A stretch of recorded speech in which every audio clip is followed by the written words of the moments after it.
Hi, welcome to Control and Compound with Darren Mitchell. I'm your host, Darren Mitchell, and with me today is Christina Wyatt, wealth coach at Control and Compound Financial. Hi, Christina. Hi, Darren. How you doing today? I'm doing fantastic. Okay, today we're going to talk about how much life insurance do I need? Okay, question we get sometimes from clients or prospects saying, really, how much coverage do I need? So, Christina, let's talk about how much coverage people need. Where do you want to start?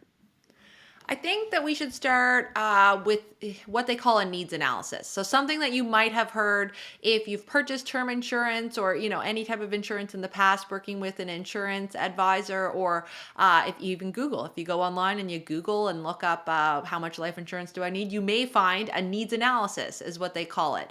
And a needs analysis is going to do some calculations for you on for your needs and what you need for the insurance amount. And it's pretty simplified at the end of the day. So, we're going to talk today about needs, but we also want to talk about wants, right? So, we need to insure our cars, our houses, those types of things. With insurance, it becomes a want because we want to be able to do it. So, why are we using just a needs when we know we want those wants as well? Yeah. So you mentioned car and house insurance. I love that. So Christina, you have a beautiful home. Now, if something were to happen and there was a fire and the house burned down to the ground, would you want that house replaced or the full cost of that house? Or you probably only just need a small house, couple of bedrooms, fixer upper. That's all you really need, right? So you wouldn't insure your house for the full value, would you? No, I'd absolutely insure my house for the full value. Yeah. And you drive a beautiful car, you get a great Tesla. Now, if that Tesla were to burn tomorrow, do you want the full replacement cost of that Tesla? Because you don't really need to drive that. I mean, a 15-year-old Civic is going to get you from point A to point B. So that's all you really need. So are you really going to insure yourself for the full value of the car? Yeah, so I think you nailed the needs versus wants, right? Like it's definitely wants that I want my house, I want my nice car back, and that's what I'm going to insure it for. And I think that people really need to take a look at when they're putting life insurance in place that you put those needs and those wants because at the end of the day that this is the biggest want for me is I want to be able to I want my family taken care of if something happens to me. So the wants are actually more important than the needs. Although both important, we want to talk about, we want to incorporate both sides of it when we're looking at how much life insurance you should be putting in place.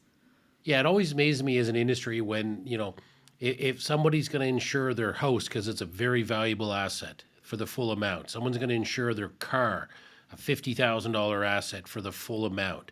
And then when it comes to the biggest asset, the biggest thing they have to generate wealth, your earnings potential, if you're making 100 grand a year and you're going to work another 30 years, that's $3 million that you're going to bring into the family. We look at that and we go, well, we're not going to insure what that's really worth. Let's just insure what we need. Let's talk about a needs analysis, Christine. And what's a traditional needs analysis kind of look at?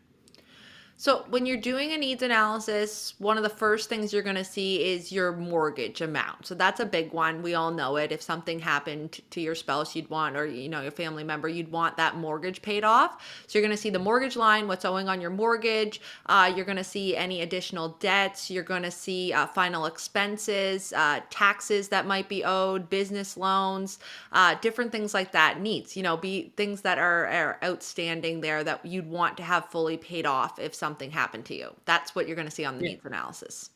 Yeah, I've heard people all the time saying, well, if something were to happen to me and, the host was paid off when I died, then, my spouse would be fine. And that, to me, I just shake my head because there's so much other expenses and wants in that situation. If, you're not producing that income for the next 30 years and your family doesn't have that income, having a host paid off is not going to be able to allow the kids to continue to do all the activities they do and travel like they do. So it's important we look at, okay, what is really the value that you're going to bring into the to the family in the next 20, 30 years. But I like to ask the question, so Christina, if something tragically were to happen to you and you died in a hang gliding accident next week, would you want your family to be better off, worse off, or the same if you died? I'd want my family to be better off if something happened to me. 100, absolutely. Like that's, I want them to have a better life. Yeah, and we hear better or at least the same or close to it, and that the key there is you said I would want my family to be better off. So why are we starting with the word need when we really should be talking about want? What do you want to happen in the event of death? So we get into this human life value, and human life value is a little different than a needs analysis. We kind of use both at Control and Compound, but talk to me about a human life value, how they're going to define it for the average person, just sort of the plain Jane starting point. So for a human life value, they're going to say, 15 to 30 times your income is what they're going to cover. And that means what your potential earnings are going to be over those next years is what they're going to consider your human life value. I know that sounds a little morbid, but that's what they use, that's your human life value, what you have the potential to make between now and then. And so it's depending on your age, that 15 to 30, right? If you're 30 years old, well, you've got at least 30 more years of working. So you're going to look at that 30 times your income as your amount for your human life value. Perfect. Okay, so that's human life value. Now, if let's say we had someone making $200,000 a year times 30, $6 million. So $6 million is the kind of starting point of the maximum amount of insurance. And that's basically what the insurance company says the maximum you're going to get. Just like your house, if you have $1 million house, you can't go buy insurance for $2 or $3 million on that house in the event of fire. You can't insure your $50,000 car for $150,000. The insurance companies don't allow you to insure an asset for more than it's worth. Well, your life is the exact same way. If they look at it and say, okay, you're going to produce $3 million in the next 30 years, you can't insure yourself for $5 or $6 or $8 million. Now, there's exceptions on that. We'll talk about when we get into mortgages and real estate investors and business owners and loans and stuff. But that's kind of the starting point. Is the insurance company's going to say, we can't insure you for more than you're worth, and your worth is income times how many years you have left. And then we can add all the other things in a minute. But that's kind of the starting point. How much are you allowed to get for a total amount of insurance? But let's be realistic. Not a lot of people have their entire human life value covered, and I don't know anyone that has it all with a infinite banking or cash value life insurance policy that does that, because the amount you would have to contribute to that to have your whole life value is just would be astronomical for a lot of people. So how do people fill that gap between the amount they want or the amount they're eligible for, and then their infinite banking policy covers this much death benefit, and that's you're buying it for all kinds of reasons other than death benefit. But how do you fill that gap? What type of insurance typically is used there? A lot of people are going to use term insurance. It's an inexpensive way to be able to get a lot of death benefit. So you can purchase it in term 10 or term 20, which just means the premium's locked in for that 10-year period or 20-year period of time, just making it affordable to really increase those amounts, because you do want those higher amounts in those years to be able to cover it off. The nice part about having an infinite banking policy, though, is that the death benefit does continue to grow, even though we focus on cash, is going to continue to grow. So, in 10, 20 years time, you can take a look at what you have for death benefit on the infinite banking side, and you can reduce your term insurance needed by that at that point, right? So you can work with a combination of both types of insurance to be able to get to that amount that you need or want. Thanks for listening so far. I'd like to take a moment to remind everyone to subscribe to the podcast and leave a rating on your favorite podcast platform. Hit the button on YouTube, and more importantly, if you're finding value from this content, reach out to us on our website, controlandcompound.com. Okay, let's go back to the amount. So we talked about a function of income, but we've got a lot of real estate investors that really don't or business owners that really don't show a lot of income. But they may have 3, 4, 5, 10 properties. They may have, a successful business that they're not drawing a lot of money out of, but they have business loans and lines of credit. So how does that come into play when someone, especially business owners, real estate investors, aren't showing a large income? What else does the insurance company look at when they calculate that maximum amount of insurance that you can qualify for? They're going to look at lots of different things for us. With business owners, easily key person insurance. So, they'll look at the business as something that their life needs to be insured for the business. They'll look at taxes that might be owed on death, which would happen with real estate investors. Lots of taxes that might be owed. We can get all those covered. Lots of different ways. So, at the end of the day, the insurance company, the people that we're working with are having a conversation with us back and forth. And we just need to, we need to put that package together and explain to them what we're putting the insurance in place for, and the different things that we're putting, the different amounts that we want covered and why we want them covered. And then we can get that coverage in place for them as well. So there are ways around just the standard 15, 20 times, because there's other things that you're going to need coverage for that might not be just in that income, right? And businesses would be one of those, having that business covered. Yeah, and again, if you just think of this logically, it just makes sense. Like, okay, I'm a real estate investor. I'm only showing an income of 50,000, but I've got 6 properties with mortgages outstanding of $3 or $4 million.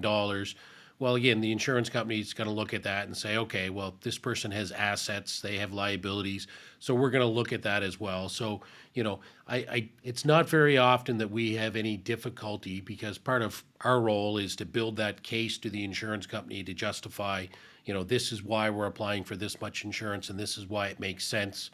And the way we've structured that, we've done so many of them. We don't get very many no's on that side, but we get a lot of people coming in saying, well, I want to do this, but I'm not really showing an income. And, I'm a business owner, and it's like, they whisper, and I'm like, yeah, we get it. We understand business owners sometimes can manage their income. Real estate investors as well can do the same. People have lots of tax deductions that are in business and real estate investing. So there's all kinds of options that we can do there, and it's just the idea of working with someone qualified to help you with that. So great, we identify what we want. We identify the human life value. We add on all those other things. And again, realistically, most people aren't going to get there, but it's important we identify that amount and we say, okay, well, do I want to cover 60, 70, 80% of that? And maybe some people don't want to cover as much. But that's kind of the starting point. And really, when it comes to who you insure, it's really, again, starting with the breadwinner, because even in an infinite banking policy, our focus is cash value, but the death benefit's relevant. So we want to have it on that person that if they don't come home, that is the biggest impact on the family. That's typically a starting point, then a spouse. Then we can get into younger generations about insuring adult children or even children under 18. Under 18, we're not going to be able to do a larger policy, but it's, again, multiple policies across the board. The other thing I just wanted to touch on before we wrap up is the importance of that term insurance filling the gap about which company you deal with.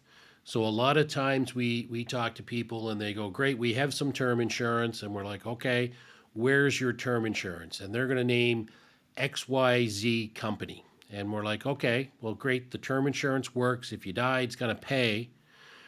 But what about options in retirement? And what's probably one of the biggest options we want to make sure we place that term insurance with a company that has what option, Christina? Conversion option. You want to make sure you have that conversion option, and the company that you purchase that term insurance with has a policy that you're going to want to convert to. That's another important thing to take into consideration when you're purchasing your term. Yeah. So if you're with XYZ term insurance company because you saved 30 cents and you thought that was a great idea versus, one of the companies we would use. Now often it's the companies we use are the least expensive, but let's just say you saved a few dollars to put it with XYZ company. Fast forward 10 years, now you're in a different position financially and you say, well, now I'm ready for that infinite banking policy.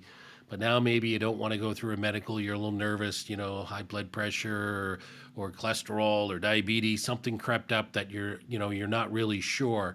Well, one of the huge advantages of that term insurance is you can convert it to a permanent insurance contract, but only to what that company offers. So if XYZ company doesn't have a participating whole life, you can't convert to one of these infinite banking type policies. So, Term insurance, it's, cash value life insurance, infinite banking is our focus. Term insurance, if there's a need, we're going to fill that, but we're going to make sure when we fill that gap with term insurance, we put it with a company that down the road, you're going to have that conversion option, no medical questions asked, because everyone at 30 and 40 is going to be healthy and live forever. Talk to people in their 50s about getting insurance. It gets a little more difficult. So to have that built-in option is huge. Anything else, Christina, before we wrap up? I just kind of want to go back to that key point to tie it all together, because the question that we wanted answered is, how much insurance do I need? And I think you should ask yourself this. If something happened, like you said, if something happened to you, would you want your family to be better off, worse off, or the same? Start by answering that question and go from there, right? Do out your numbers, find out what your human life value is, write down those additional needs, the mortgages, those types of things. Find that number and then work your way from there to figure out exactly what you want, and the need will follow. Perfect recap, Christina. Thank you. Let's leave it there. Thanks for watching. Thanks for listening. We'll see you next time. Thanks for tuning into this episode. Don't forget to like, subscribe, and hit that bell button so you always know when new content is coming out. For more helpful tips and tricks, visit our Instagram, Facebook, or TikTok pages at Control and Compound. If you want to reach out to us directly or work with us, visit our website at controlandcompound.com. The links are in the show notes below. See you next episode.